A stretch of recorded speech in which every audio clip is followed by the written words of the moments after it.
Les frères, on se retrouve aujourd'hui dans cette nouvelle vidéo. Aujourd'hui, comme d'habitude, on continue la E30. Dans le dernier épisode, on avait terminé tout ce qui était freinage.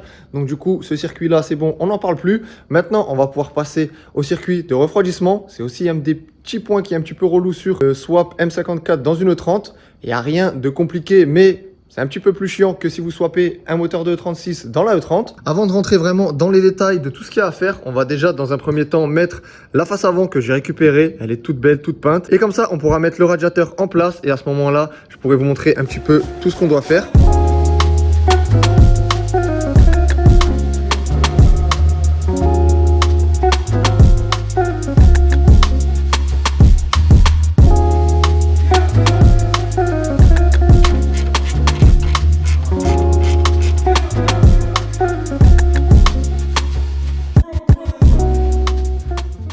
Franchement, avec la face avant mise comme ça, je la trouve encore plus incroyable qu'avant, alors que littéralement, elle est encore démontée à 70% au moins. Mais ça fait tellement stylé vu que tout est peint, tout propre. Ah là là, je kiffe de ouf. Quand j'avais le M50 dans la E30, comme vous le savez, j'avais le montage avec un vase d'expansion déporté. Donc du coup, j'avais le radiateur qui prenait toute cette place-là et le vase d'expansion qui était ici. Tout ça, je l'ai pris et je l'ai mis dans ma E36. Donc du coup, je peux vous montrer le montage. Vu que maintenant tout est là, donc le petit vase d'expansion qui est là et le radiateur Mishimoto qui est ici. Et là sur la E30, je vais plus mettre un radiateur avec le vase d'expansion déporté, mais un avec le vase intégré. Et si je fais ça, c'est juste parce que j'ai vraiment envie que sur les deux tourelles des deux côtés, on n'ait rien du tout, qu'elles restent comme elles sont là. Je trouve que ça fait grave clean quand on ouvre le capot et qu'on voit les deux tourelles comme ça, apparentes, bien dégagées, sans rien du tout dessus. Et pour le radiateur, j'ai pris un E36 6 cylindres. Donc on va voir ce que ça va donner une fois que le moteur tournera. Je suis quelques personnes sur Insta qui ont le même swap que moi dans leur E30 et ils tournent avec le même radiateur. Ils n'ont aucun souci. Donc normalement, ça devrait le faire. On verra si j'ai cette chance-là aussi et qu'il n'y ait pas de souci. De toute façon, on va mettre un spal en conséquence pour que ça refroidisse bien comme il faut. Et si jamais je vois que ça suffit pas, je pense que je passerai quand même du coup de nouveau sur un Mishimoto avec le vase déporté. Ça me fait un petit peu chier parce que du coup, sur la tourelle ici, on aura le vase d'expansion. Mais bon, si ça permet au moteur de vraiment bien refroidir, on passera là-dessus. Mais en premier lieu, on va quand même tester avec ce radiateur-là. Pour mettre le radiateur de E36 en place dans la E30, je vais juste devoir faire deux petites pattes pour l'ajuster à la bonne hauteur. Donc pour ça, je vais partir de là. Donc je vais utiliser le trou présent ici et le deuxième trou présent juste de l'autre côté. Et comme ça, on va pouvoir se remettre sur les fixations d'origine. Donc vous avez la première ici et la deuxième juste là. C'est parti, on passe directement à l'adaptation du radiateur. Comme ça, on va pouvoir passer ensuite au plus chiant, les durites.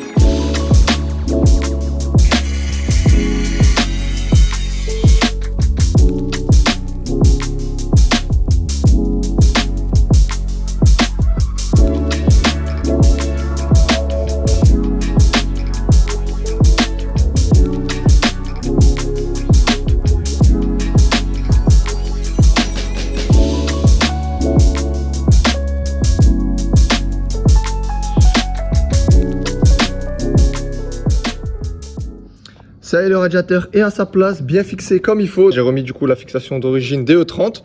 Et c'est ouf comment, en vrai, vu qu'il y a le double Vanos par rapport à avant le M50 que j'avais sans Vanos, et ça se rapproche quand même beaucoup plus du radiateur. Après, ça va, on a quand même encore un petit peu de place. Maintenant, les gars, on va pouvoir passer aux durites. Donc, du coup, on va déjà, dans un premier temps, commencer à faire les plus simples. C'est-à-dire les deux durites qui partent du thermostat pour aller à chaque fois dans le radiateur. Donc, la première sortie là-haut et la deuxième là en bas. Et juste avant qu'on attaque les durites, je vais juste enlever le bocal de liquide de direction assistée. Parce que malheureusement, quand vous mettez un radiateur de E36 avec le vase d'expansion intégré dedans, et vous voyez la sortie ici, elle est vachement proche du bocal et ça fait que vous pouvez pas mettre votre durite, elle va venir directement toucher dans le bocal. Et pour régler ce souci, c'est pas compliqué, il faut juste en gros faire une petite plaque ici, un petit support pour décaler la fixation de celui-là. Donc en gros, je prendrai une plaque de métal qui va reprendre les deux fixations ici et dessus, je repercerai deux trous pour remettre le bocal un tout petit peu plus loin. Donc en gros, il atterrira à peu près quelque part par ici et il y aura de la place pour ma durite sans que ça tape là-dedans.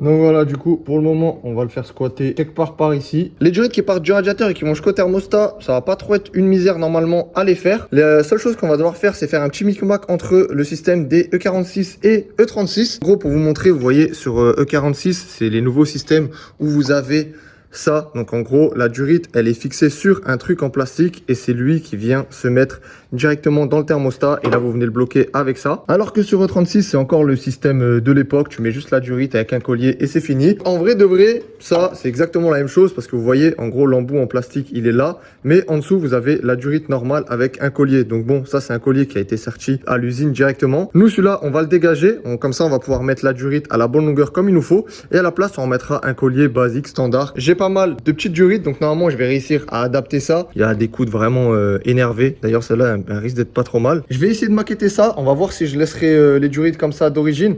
J'aurais bien voulu mettre des durites renforcées.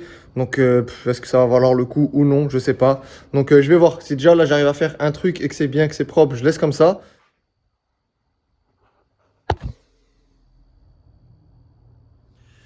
Bon les refs, on est le lendemain, je viens de me lever, je suis complètement éclaté.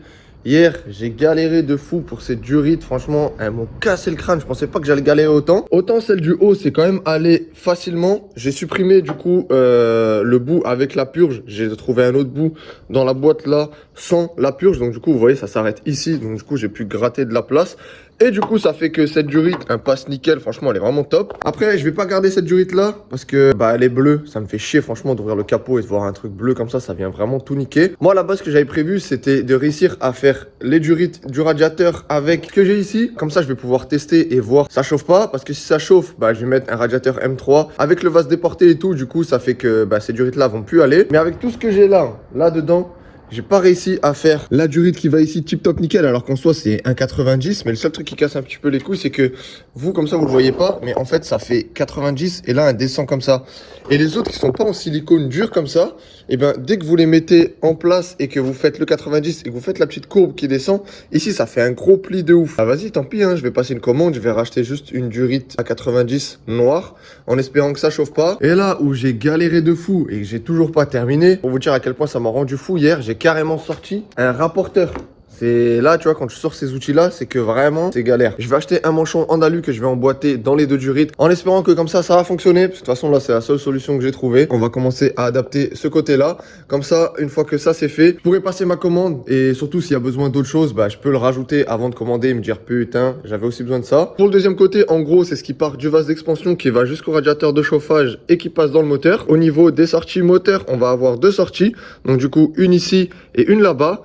Alors que sur le 30 d'origine, on a trois sorties, donc deux pour le chauffage et une pour le vase d'expansion. Alors que si maintenant vous prenez un M50 ou M52, eh ben vous avez toujours cette sortie-là, celle-ci aussi, mais vous avez une troisième sortie qui se trouve juste là-bas. Donc du coup, c'est les deux durites que vous allez prendre pour relier à votre chauffage. Et ensuite, celle qui est là, donc qui sort du moteur ici, va directement au vase d'expansion.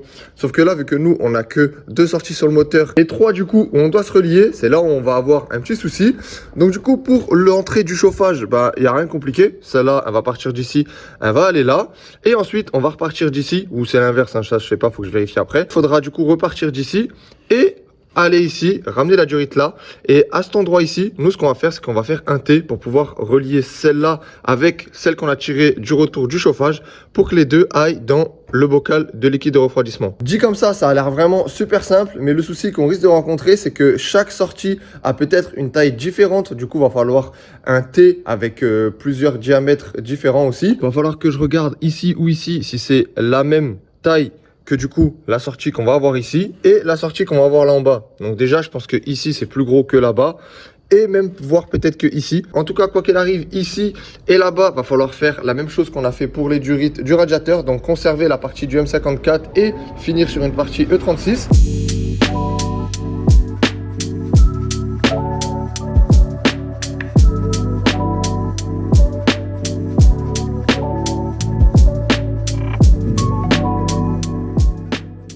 Bon, finalement, pour ce côté-là, je m'en sors plutôt pas mal, surtout grâce à cette durite que j'ai trouvée dans le carton. Donc, franchement, c'est un truc de ouf. On dirait elle a été conçue spécialement pour le swap. Donc, hop, ça en place comme ça.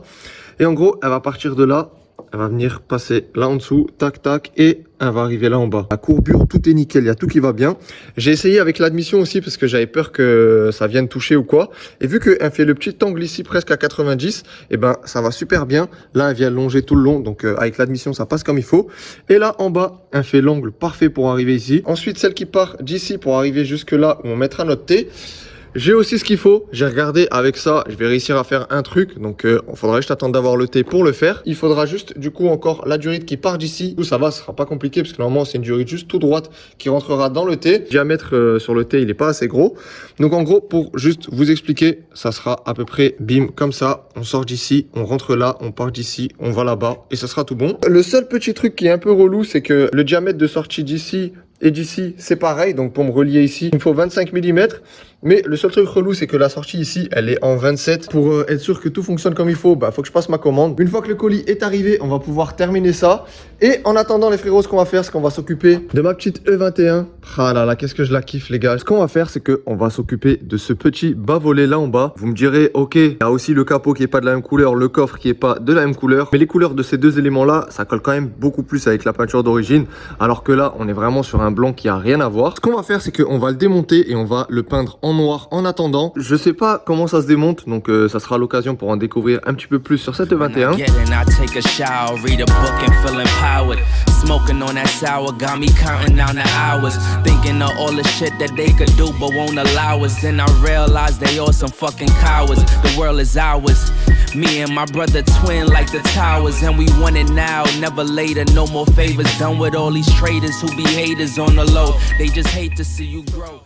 On est quelques jours plus tard, le bas-volet est peint nickel, tout sec. Voilà à quoi il ressemble. Franchement, je suis vraiment fier de ma petite peinture là, ça rend grave bien et tout pour full action, c'est vraiment incroyable.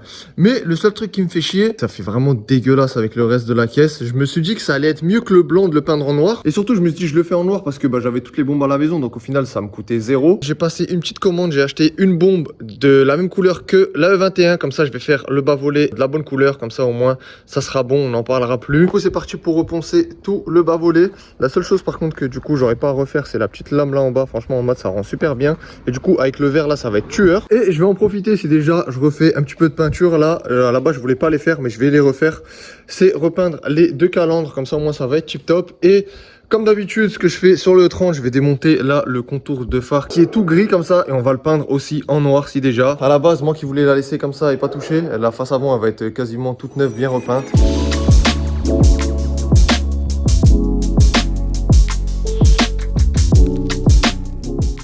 Finalement, on se retrouve quelques jours plus tard. J'ai reçu le colis pour pouvoir continuer la E30. Donc la E21, on va mettre en stand-by en attendant de recevoir la bombe de peinture. Et après, pour ce qui est du reste, c'est peint. Donc les calandres, toutes belles, toutes neuves, peint de nouveau en noir mat. Les petits cerclages autour des feux, pareil. Tout ça, on laisse comme ça. Normalement, là-dedans, il y a tout pour qu'on puisse faire nos durites. Il y a le thé, il y a tout. Donc c'est parti les gars, on ouvre et on regarde ce que ça donne. Hop, hop, hop. Là, on a une durite à 90 bien longue. Franchement, il n'y a que sur leur site que j'ai trouvé une où tu arrives à avoir autant. Donc moi, c'est juste pour refaire celle-ci. Mais je voulais pas qu'elle soit bleue, je voulais absolument une noire. Et ce qui est top, c'est que vu que moi, je vais recouper ici et recouper là, ça me fera encore des bouts assez longs, droits, que je vais pouvoir réutiliser peut-être pour autre chose. Ensuite, les trois durites ici, plus le petit coude en alu ici, c'est pour la durite du bas du radiateur là que j'arrivais pas à faire. Donc du coup, j'ai pris un coude à 90, un 45, un 25. Et j'ai aussi pris un coude en alu à 45 degrés. Et là, je viens de m'apercevoir qu'en fait, il y a une des deux durites là que j'ai oublié d'enlever du panier parce que j'en avais pas besoin, vu que j'ai remplacé par ça.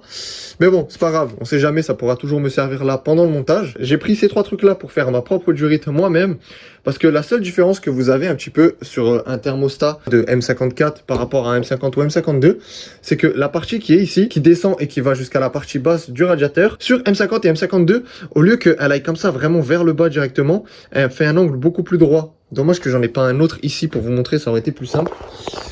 Et bon, vous savez quoi les gars, je vais vous en trouver un. Bon, j'en ai trouvé un au fin fond de la grange.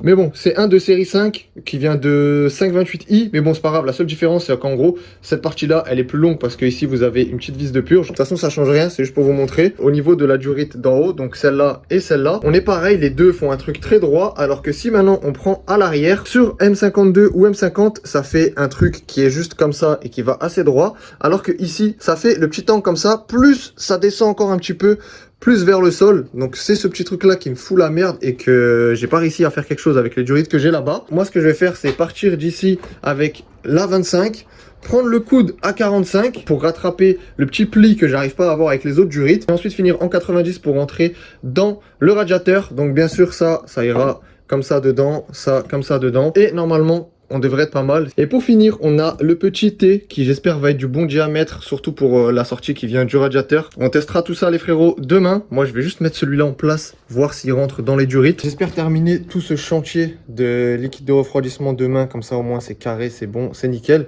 Et on pourra passer à la suite. Durant les quelques jours qui ont séparé le moment où j'ai commandé et qu'on a reçu ce colis-là, j'ai fait comme je vous ai dit la E21, mais je me suis aussi attaqué au circuit d'essence. Au niveau du filtre à essence, j'avais ce support-là avec ce filtre, c'était vraiment pas joli du tout.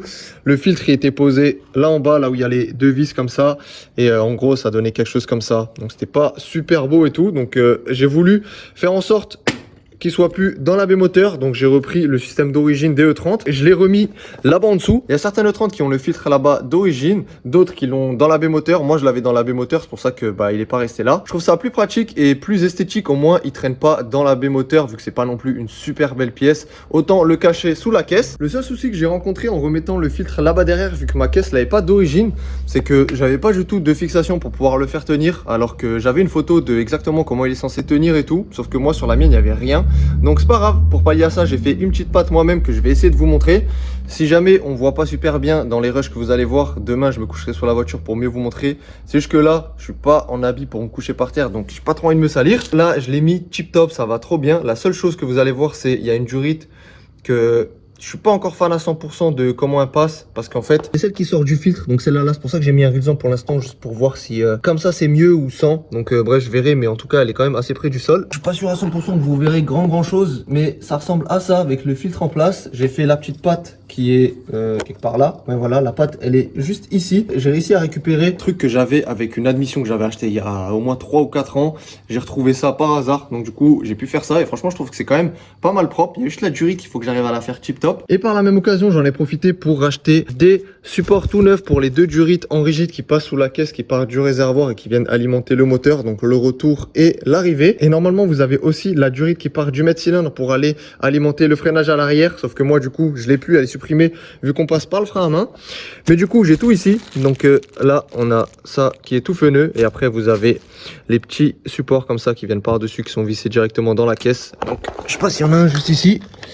Donc voilà, juste là, c'est des petits détails mais ça fait trop stylé. Et si jamais pour les références, je vous mets tout maintenant. Donc là, pour cette pièce là, c'est cette première référence là. Et ensuite pour les deux petits supports comme ça, enfin deux, je dis deux parce qu'il en reste deux, alors qu'en vrai, même pas, il en reste trois.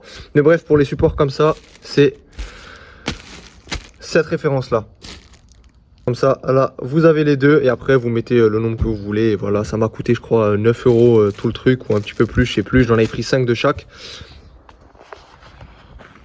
Oh là là, les gars, on est septembre. Pourquoi il fait froid comme ça? Oh, c'est une dinguerie, frère. Et hier soir aussi, j'ai regardé ça si j'avais pris la bonne taille. Et devinez quoi? Je suis un boulet, j'ai pris une taille au-dessus. Du coup, là, je suis niqué. Hein. Je vais devoir repayer 6 € de frais de port pour un truc qui vaut 2 €.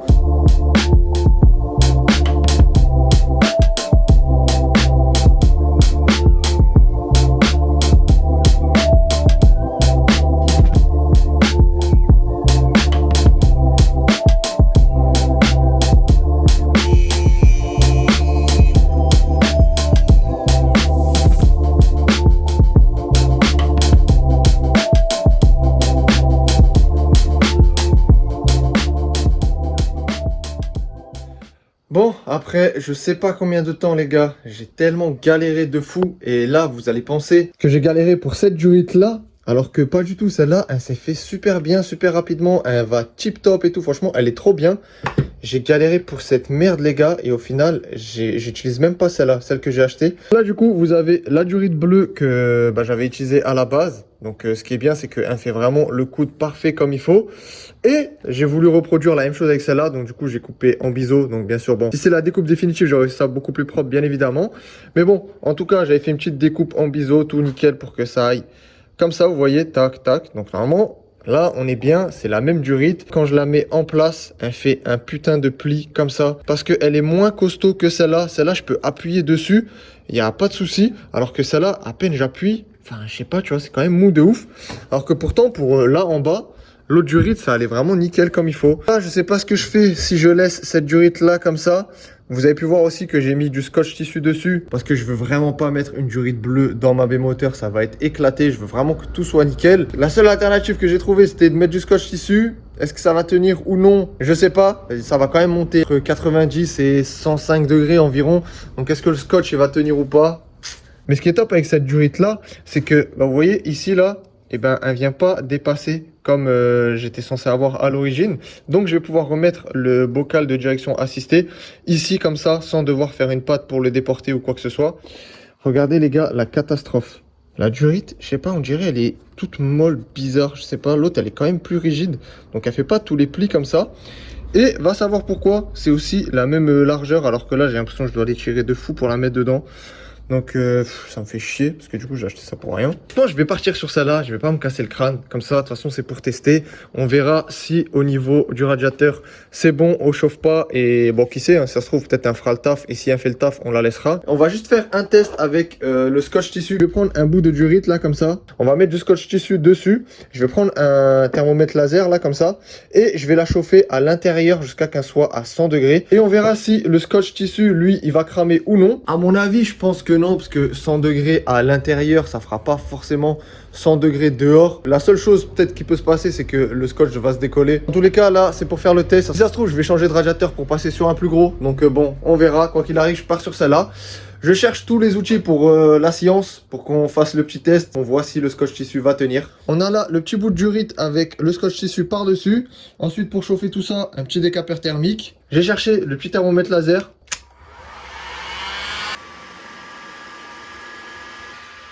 Ok, bon. Ah ouais, bon. C'est pas prévu d'avoir 170 degrés. Mais moi, ce que je veux voir, du coup, ce qui m'intéresse maintenant, c'est de voir à l'extérieur combien il y a. Après, là où j'ai vraiment chauffé de ouf, c'est là. Ah, c'est là où j'ai chauffé vraiment fort. En tous les cas, ça confirme ce que je voulais voir. C'est que même si à l'intérieur, là, en plus, on est monté à 200 degrés. Donc, ça va être beaucoup plus que ce qu'il y aura vraiment dans la durite. Comme ça ira. Et ça risque pas de prendre feu. Et voilà les gars, les deux durites du radiateur, elles sont en place. Bon, ici on voit encore un petit peu le bleu. Mais pour l'instant, ça fera largement le taf déjà pour voir si avec la durite là, on est bon. Et celle du bas aussi, elle est en place. Tout bien comme il faut. Donc maintenant, il n'y aura plus qu'à espérer que ça fuira pas. Et prochaine étape, dès que je reçois le thé, on termine la partie du radiateur pour aller jusqu'au radiateur de chauffage et terminer sur le moteur. Bon, finalement les gars, ça c'est celui que j'ai commandé avec les durites. Je me dis c'est bizarre quand même que ça aille pas. Et du coup je me dis attends, je vais quand même vérifier avec un pied à coulisses. J'ai vérifié et en fait c'est eux qui se sont trompés. Au lieu de m'envoyer un 25 mm, ils m'ont envoyé un 28. Donc bon, du coup je suis baisé. Maintenant je vais leur envoyer un mail pour qu'ils me renvoient le bon. Et en plus de ça j'ai commandé un 22 parce que je pensais que le 25 il était pas bon. C'est pas grave les gars, maintenant on se retrouve quelques jours plus tard avec, j'espère, le bon. Hop là, enfin arrivé le bon thé. Donc là, on va pouvoir le mettre en place. Donc c'est parti les frérots, on termine ça une bonne fois pour toutes. J'espère que maintenant ça ira. Ça y est les refs, on en a fini avec le circuit de refroidissement enfin. Donc le thé est en place. Donc comme je vous l'ai dit, la petite durite qui part d'ici, tac, bim, elle rentre là-dedans. Là du coup, j'ai fait comme avec toutes les autres durites. J'ai enlevé le sertissage d'origine, j'ai remis un petit collier avec la durite que j'ai coupée pour aller là. Et là, j'ai eu de la chance, j'ai réussi à trouver une durite qui part du vase d'expansion. Donc ici, le diamètre, il est beaucoup plus gros que ce qu'on retrouve ici. Et là, vous voyez qu'il y a une réduction. Et ce qui est top, c'est que du coup, ça me fait arriver ici au bout avec le même diamètre que toutes les autres durites. Donc c'est pour ça que je peux utiliser juste un thé qui a que des sorties en 22 partout. Et j'espère que ça fuira pas, que ça sera tout bon comme il faut. Après, tous les gens qui font le swap M54 que j'ai réussi à trouver sur internet, ben, ils font tous cette solution-là avec un thé parce que malheureusement, il n'existe pas de durite déjà faite que vous pouvez acheter et tout. La dernière petite chose qu'on va faire dans cette vidéo, c'est que je vais encore poser juste l'admission, voir si ça passe avec la durite, le thé, que ça soit bien comme il faut. Donc, c'est parti. Ça, c'est fou de juste mettre l'admission comme ça en place. Ça donne tellement un visuel de fin, entre guillemets. T'as l'impression que t'as avancé de ouf, alors qu'en soi, tu sais, il n'y a rien du tout. Il n'y a rien qui est fixé. Je l'enlève, c'est comme avant. Mais comment ça va faire stylé de ouf. Oh là là, les gars, ça va être une dinguerie. J'ai beaucoup trop hâte. Mais bon, du coup, au niveau des durites, on est nickel. Donc là, de toute façon, bah, c'était sûr que ça allait passer. Hein, ça, il n'y a pas de problème. Mais c'était surtout au niveau de la derrière. Donc, du coup, la durite, si je la bouge, vous voyez, elle vient pas toucher. Moi, ce que j'avais peur, c'est vraiment qu'elle vienne toucher le collecteur à cet endroit-là. Mais on dirait pas comme ça, mais j'arrive à passer mon doigt. Donc, du coup, ça va. Ça passe ici. Et celle de derrière, pareil, à cet endroit-là, il y a largement de la place. Maintenant que l'on a enfin fini avec ce système de refroidissement, franchement, ça m'a fait galérer de fou. Et plus j'avance dans le swap du M54 et plus je me dis qu'un swap M50 ou M52 dans une E30 c'est tellement bidon, c'est un truc de ouf. Enfin bref, du coup maintenant que ça c'est fini, j'ai reçu la bombe de peinture pour qu'on puisse terminer le bas volet de la E21, donc on attaque ça.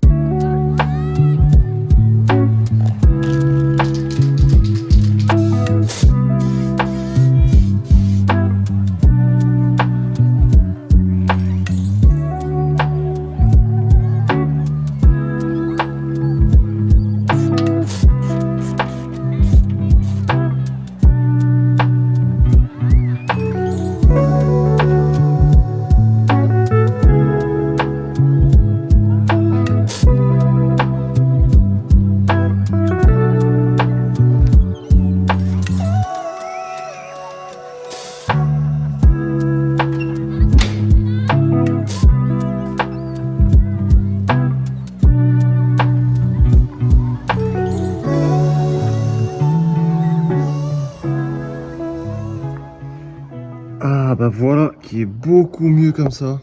Ah, franchement ça tue de ouf. Et pour de la bombe, franchement je suis vraiment content parce que le résultat il est super bien.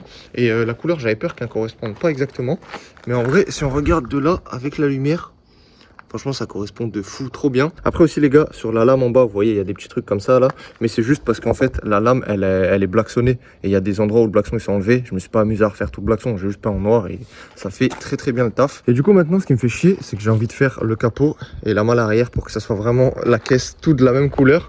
Mais bon, on fera ça vraiment que par la suite. Et des gros éléments comme ça, la bombe franchement c'est galère de fou. Donc je pense que ça je ramènerai chez un carrossier pour faire juste 2 éléments, ça va pas être trop cher. Moi qui voulais la laisser dans son jus et pas toucher trop à la carrosserie et la laisser comme ça. Mais bon, maintenant que je vois que en bas là c'est de la bonne couleur et que en haut avec tout de la même couleur, ça va la rendre 10 fois plus stylée. Prochaine étape du coup pour le 21, je pense qu'on va s'attaquer directement au coffre, comme ça au moins c'est fait, la face arrière tout bien nickel, remis droit. Et après racheter un pare-choc vu que j'en ai pas, comme ça au moins là ça fera vraiment la caisse complète. Et dernière petite chose qu'on va faire, on va lui changer le logo Arch. Donc bim, on va lui mettre un petit logo BMW. Bon, c'est pas le plus joli, il n'est pas dans son meilleur état. Mais en attendant, vu que le capot est encore un peu rincé, tu vois, ça passera aussi. Donc bim, on va mettre ça à la place. Et voilà mon pote, ça c'est full OEM.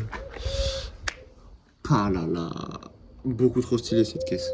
Ça y est les gars, on arrive sur la fin de cet épisode. Donc bon, on n'aura fait que le système de refroidissement.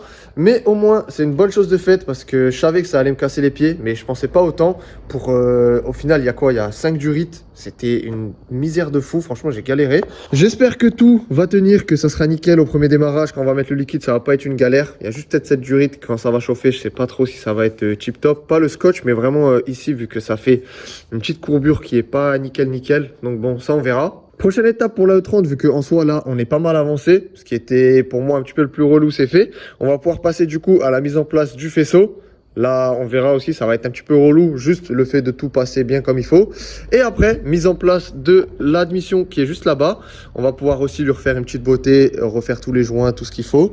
Et après, bah écoutez les frérots, normalement, il nous restera pas énormément de choses non plus à faire pour le premier démarrage. Je vais accélérer un petit peu le pas tout en gardant bien sûr à l'esprit de faire les choses directement bien, sinon ça ne sert pas à grand chose.